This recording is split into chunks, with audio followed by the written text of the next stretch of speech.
Guide complet pour les micro-entrepreneurs. Comprendre et maîtriser le cadre juridique, fiscal et social. Par Habib François Chalabi. Disponible sur Amazon. Chapitre 24, Micro-entreprises versus autres entreprises individuelles.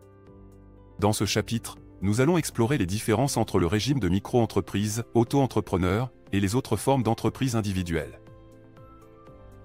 Il existe plusieurs options pour les personnes souhaitant se lancer dans l'entrepreneuriat en tant qu'individu, telles que l'entreprise individuelle, la société unipersonnelle à responsabilité limitée, SARL unipersonnelle, et la société à responsabilité limitée, SARL.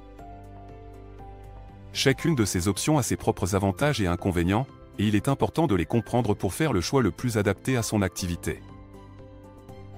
Le régime de micro-entreprise offre une simplicité administrative et une fiscalité avantageuse pour les personnes souhaitant démarrer une activité à temps partiel ou de faible envergure.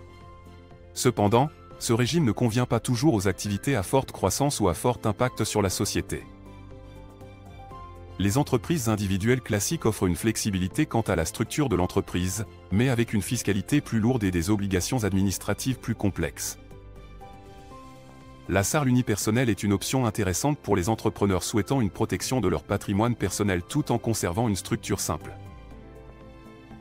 Cependant, cette option peut impliquer des coûts supplémentaires liés à la constitution et au fonctionnement de l'entreprise. Enfin, la SARL est une option pour les entrepreneurs souhaitant créer une entreprise de taille plus importante avec une structure plus formalisée. Cependant, cette option implique également des coûts et des obligations supplémentaires. Il est donc important de peser les avantages et inconvénients de chaque option pour faire le choix le plus adapté à ses objectifs et à son activité.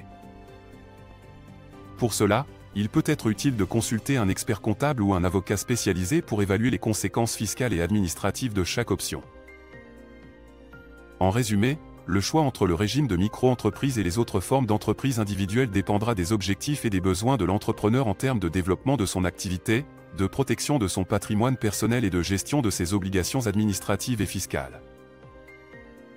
Si nous comparons les avantages et inconvénients de la micro-entreprise en tant qu'auto-entrepreneur avec les autres formes d'entreprises individuelles telles que l'entreprise individuelle classique, le IRL, et la SASU, on notera les différences en termes de régimes fiscaux et sociaux.